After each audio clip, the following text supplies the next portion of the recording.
Senin ellerindeyim, düşlerindeyim, gülüşlerindeyim.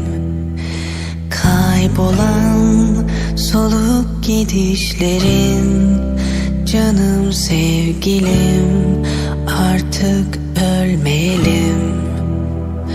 Boşluğun dibinde yalnızım, biraz kararsızım. Kendinden utanır mısın? Gitsene, git. Ya resmen benim gelmemden gitmemden benim sana bir zararım mı var? başımdır. Yollar karışmıştır. Ne? Ben olmadan Yok. kaçamaz mısın? Düşerdim yamaçlarından, sapsarı saçlarından, havuçlarından.